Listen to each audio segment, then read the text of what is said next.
الصلاۃ ومما رزقناہم ينفقون، جو نماز قائم کرتے ہیں اور ہمارے دی ہوئے مال میں سے ہماری راہ کے اندر خرچ کرتے ہیں۔ کیا فرمایا؟ جو نماز کو قائم کرتے ہیں اور ہمارے دیے ہوئے مال میں سے ہماری راہ کے اندر خرچ کرتے ہیں۔ یہاں ایمان والوں کی اب دو صفت کا اور مزید تذکرہ ہو رہا ہے۔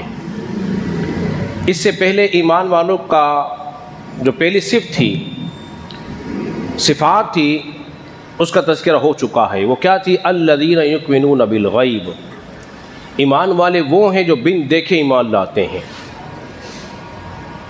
وہ پہلی خوبی تھی۔ دوسری خوبی کیا ہے؟ وہ یہ ہے وَيُقِيمُونَ الصَّلَاةَ، وہ نماز کو قائم کرتے ہیں۔ مومنوں کی دوسری خوبی نماز کو قائم کرتے ہیں، اور نماز پڑھنے والا ہے ہی مومن، ہے ہی مسلمان، اس لیے کہ غیر مسلم پہ نماز فرض ہی نہیں۔ اسی لیے کہا گیا ہے جس نے نماز چھوڑ دی اس کا کوئی دین نہیں۔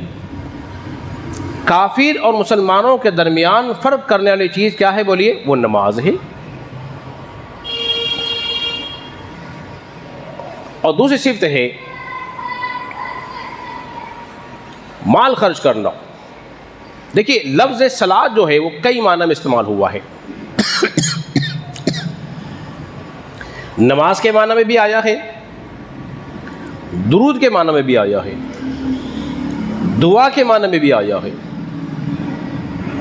لیکن یہاں اللہ نے یہ نہیں کہا کہ نماز پڑھو، بلکہ فرمایا ہے نماز کو قائم کرو۔ قائم کیسے ہوگی؟ نماز قائم کیسے ہوگی؟ جب انسان نماز کو وقت پر ادا کرتا رہے گا، نماز قائم رہے گی۔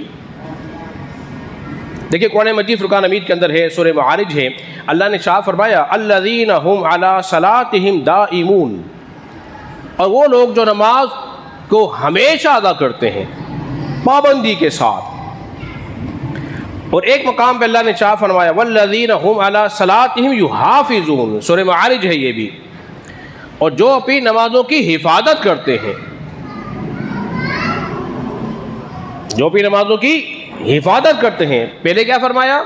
جو نماز کو پابندی سے پڑھتے ہیں۔ بعض لوگ نے کیا کہا؟ بعد نے کہا نماز کا جو معنی ہے وہ نظام کے ہے۔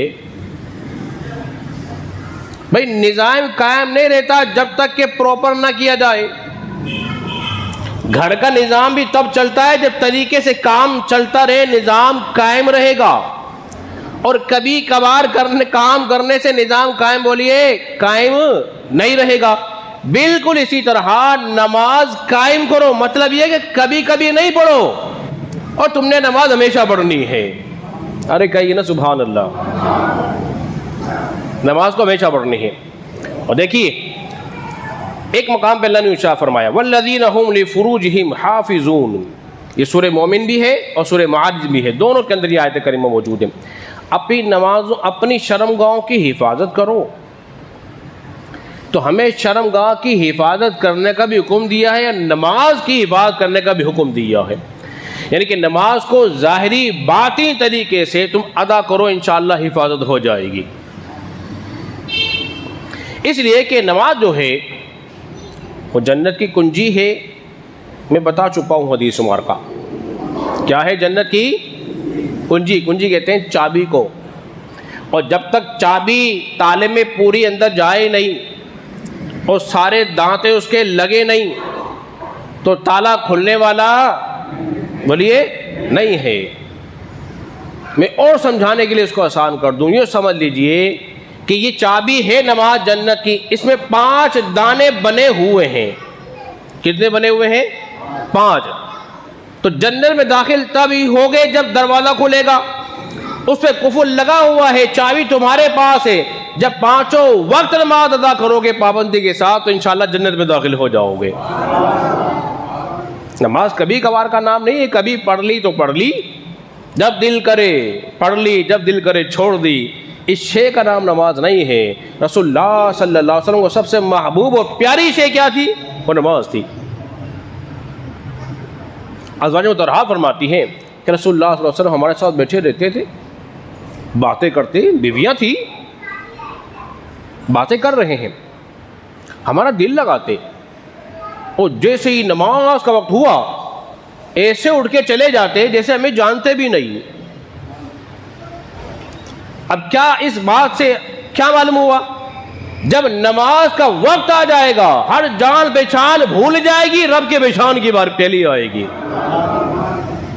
ہر جان پہچان، ہر قیمتی کام چھوڑ دیں گے، اس لیے کہ نماز سے بڑھ کے کوئی بڑا کام بولیے نہیں ہے۔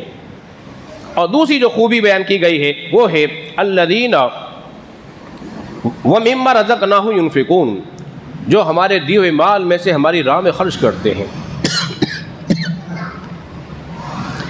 ہمارے دیے ہوئے مال میں سے ہماری راہ میں خرچ کرتے ہیں۔ مجھے بتائیے مال کس کا ہے؟ جی اللہ کا ہے۔ تو مال اللہ کا دیا ہوا ہے، اللہ یہ چاہتا ہے بندے مال میں نے تجھے دیا ہے تو وہاں خرچ کر جہاں میری پسند جگہ ہے۔ اگر اللہ کی پسندیدہ جگہوں میں مال خرچ ہوگا تو اللہ خوش ہوگا۔ اور پھر تمہیں تسلی دی گئی ہے، تمہیں بتایا گیا ہے، کیا بتایا گیا ہے؟ فرمایا وما انفقتم من شیء فہو یخلفہ وہو خیر الرازقین۔ اے لوگو، ہم نے تمہیں حکم دیا ہے کہ تمہاری راہ میں مال خرچ کرو، تو دیکھو مال خرچ کر کے دل میں تنگی محسوس نہ کرنا، اس لیے کہ وما انفقتم من شیء فہو یخلفہ، جو مال تم خرچ کرو گے میں رب تمہیں اس کے بدلے اور عطا کروں گا، میں تمہیں اس کے بدلے اور دوں گا۔ واللہ خیر الرازقین، اور اللہ بہترین رزق دینے والا ہے، اللہ بہترین رزق دینے والا ہے۔ اب ہمیں طریقہ سمجھایا ہے۔ ایک بات تو یہ بات ہمیں رکھ لی کہ مال خرچ کرنے سے مال میں کمی بولیے نہیں آتی ہے، اس لیے رسول اللہ صلی اللہ علیہ وسلم نے ارشاد فرمایا صدقہ کرنے سے کبھی مال میں کمی نہیں آئے گی، صدقہ کرنے سے مال میں کبھی کمی نہیں آئے گی۔ اب ٹینشن فری بات تمہیں بتا دوں، علماء نے اس کو ٹینشن فری بات کہی ہے، وہ کیا ہے؟ فرماتے ہیں جو اللہ کے دیے ہوئے کم رزق پر راضی ہو جائے گا، جو اللہ کے دیے ہوئے کم رزق پر راضی ہو جائے گا، قیامت کے دن اللہ تبارک و تعالیٰ اس کے تھوڑے تھوڑے اعمال پہ راضی ہو جائے گا۔ تو کم پہ راضی ہونا سیکھو، بے صبری نہیں کرو، ناشکری نہیں کرو، راضی رہنا سیکھو۔ جو اس سے راضی ہو گیا، اور جب وہ راضی تم سے ہو جائے گا وہ پھر تمہیں اتنا عطا فرمائے گا کہ پھر تم سوچ بھی نہیں سکتے۔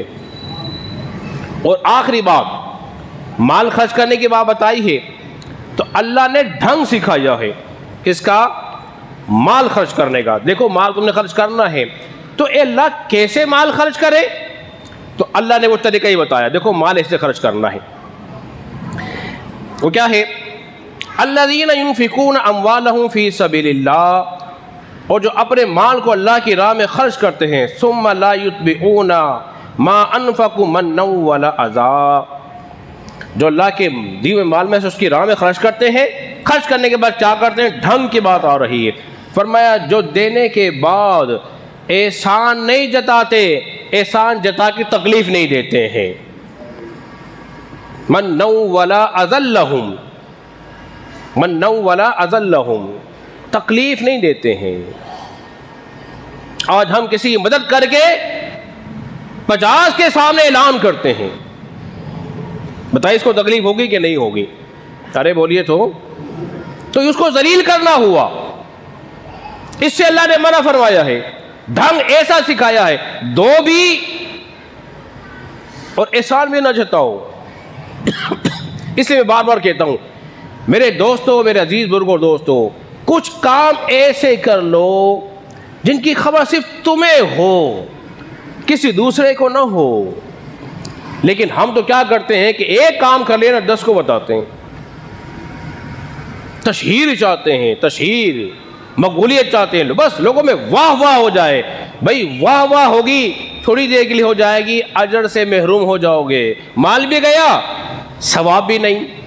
اس لیے وہ حدیث مبارکہ یاد رکھ لیجئے جو رسول اللہ صلی اللہ علیہ وسلم نے ارشاد فرمایا تھا، قیامت کے دن اللہ کے ٹھنڈے سائے تلے 7 شخص ہوں گے، ان میں سے ایک وہ بھی ہوگا جو اللہ کی راہ میں مال ایسے خرچ کرتا ہے، ایک ہاتھ سے خرچ کرتا ہے تو اسے خبر نہیں ہوتی ہے۔ تو ایسے بن جاؤ، اس طرح مال خرچ کرو، خبر بھی نہ ہو، چپ چاپ سے راتوں رات یہ دین میں کسی کو بغیر بتائے کسی مدد کر دو، پھر دیکھو انشاءاللہ تعالیٰ عرش کا جو مالک ہے وہ ہم سے راضی ہو جائے گا۔ جب راضی ہو جائے گا تو انشاءاللہ تعالیٰ ہم پہ اپنا فضل فرمائے گا۔ اللہ رب العزت کی بارگاہ میں دعا ہے اللہ ہم سب کو سمجھنے